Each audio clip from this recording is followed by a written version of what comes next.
Welcome to the deep dive.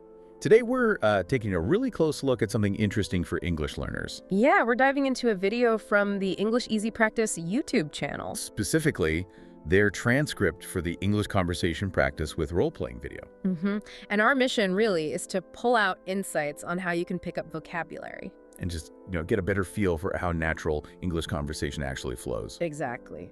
So if you're aiming to understand English more quickly, maybe feel a bit more confident listening to native speakers. Well, this deep dive should be really helpful. Definitely. Okay, so let's get started. The video, it kicks off with listening practice. Right. This first bit, it's a conversation between two people, Alex and Mia. And what are they discussing? They're talking about some pretty serious news. A big fire in their city and, the impact it had. Okay, so a major event. They mentioned it was a huge fire. Yeah, huge. And the really sad part is that many people lost their homes because of it. Oh, wow. So right away, you're getting the facts, but also the emotional side, I imagine. Totally. That's what's quite interesting here. You hear Mia say things like, "Oh no, that's so sad, and I cannot imagine losing my home like that."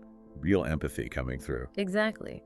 It shows how conversation isn't just data transfer, right? It's layered with these feelings. It's about that pragmatic understanding. Yeah, makes sense. And Alex responds similarly. Alex says, "Me neither. It must be so scary." But then there's a bit of a shift. Oh. They find out that thankfully no one actually died in the fire. Okay, that's good news, relatively speaking. Right. And Mia's reaction is immediate. That's a relief. It's such a natural phrase, isn't it? Shows how the conversation and the emotions evolve. Yeah, definitely. It's not just one flat tone. And then you get these sort of deeper themes emerging. Like Alex reflects, "It makes me feel thankful for what I have." A moment of gratitude. Yeah, and Mia adds that reminder, we should always be kind to others. They may be going through something hard. So, for you listening, the key thing to notice here is how real talk mixes facts, feelings, and even these personal reflections or values. Absolutely. Understanding that mix is crucial for really getting the hang of everyday English, not just the dictionary meanings.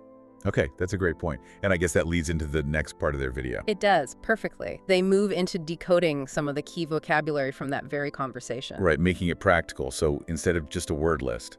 Exactly. They show the words in action. Take "I cannot imagine." That phrase Mia used. Okay, yeah. What do they do with that? Well, first they explain the basic meaning.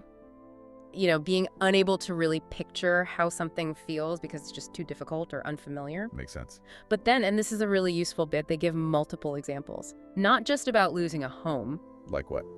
Things like, "I cannot imagine living without my family," or "I cannot imagine how it has changed," or even empathizing, like, "I cannot imagine your pain." I see. So you get a real sense of how flexible that phrase is. Totally. You see its versatility, and lives it that way in different contexts helps it stick much better than just memorizing a definition. Yeah, context is key. What else do they cover? They look at injury. Simple definition: a part of the body is hurt. Okay. But again, they expand on it. They linked it to related ideas from the conversation or similar situations like leg injury after the accident, internal injuries, multiple injuries, even injury timeout, like in sports. It's like building connections, a little network around the word. Precisely. You're seeing the word in its natural habitat, so to speak. Yeah. Okay, what's next? That's a relief. We heard Mia say that. Right, when she heard no one died. Yeah, so they explain it simply. You say it when something bad you were worried about didn't happen, and you feel better. And they give an example. A really clear one. Imagine you thought you lost your phone, but then you find it. That's a relief. Got it. Instantly relatable, helps you know when to use it. And the last one they focus on is going through. Okay, going through. What does that mean in this context? It means having a difficult or hard time, experiencing something challenging. Right, like the people who lost their homes. Exactly. The video explicitly connects it back. Those people are definitely going through something hard. But they also give a more everyday example. Like if someone's cat is sick, you could say, "They're going through a tough time."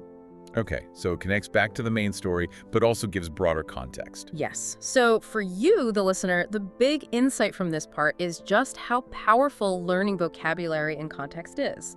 Seeing the words, hearing them used naturally, getting examples. Yeah. It makes them much easier to understand and, importantly, to actually use yourself. You're not just learning words, you're learning how they work in communication. Precisely. Which leads us logically to the third section of the video. Which is? active practice. It's a listen and answer section. Okay. Testing your understanding. Exactly. They ask specific questions about that initial Alex and Mia conversation. Really makes you recall the details. So like simple recall questions. Yeah, starting with basics. Did they watch the news last night? The answer being, well, Mia didn't, but Alex did. Okay. What happened in the city? Ansel. A huge fire. They check details like, was the fire small? Oh, it was huge. Right. Did people lose their homes? Yes, many did. And they also make sure you caught the emotional beats. How did Mia feel?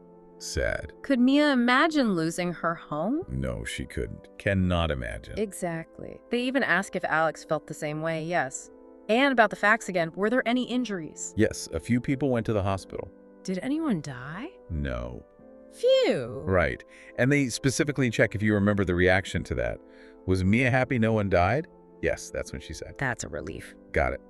They also circle back to that idea of empathy. Can Mia understand how the people feel? No, again, cannot imagine. It's quite thorough, really drilling down. It is. It even covers Alex feeling thankful and Mia's point about kindness. Because people might be going through something hard. Yep. And they even ask who said we should be kind, Mia. So the value here for you, listening, is seeing how this active recall works. It's not passive, you're pulling the information out, which really cements it in your mind. Definitely helps things stick. And that brings us to the final practice technique they showcase. Okay, what's the last one? It's focused on pronunciation using a method called shadowing. Shadowing. Okay, but remind us what that involves.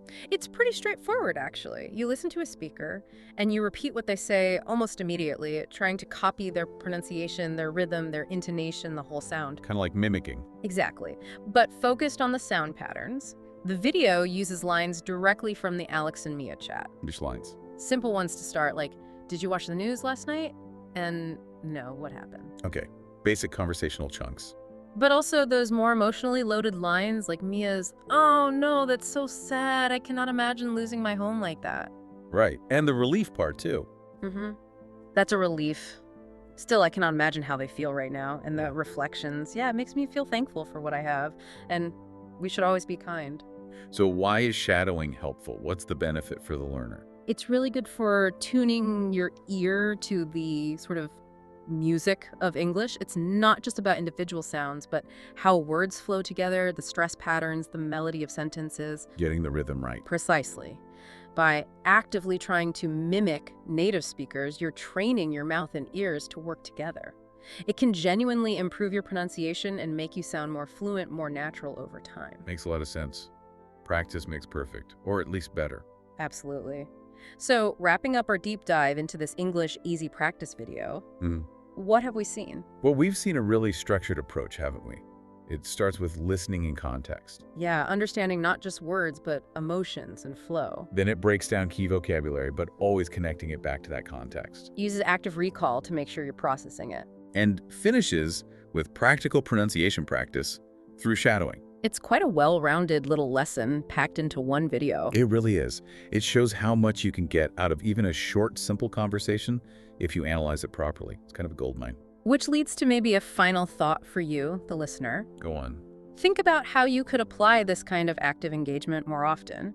This video is one example, but what other everyday conversations, maybe ones you overhear, or bits of dialogue from shows could become valuable learning opportunities if you listen closely and, maybe try some of these techniques? Where else can you find your English learning goldmine?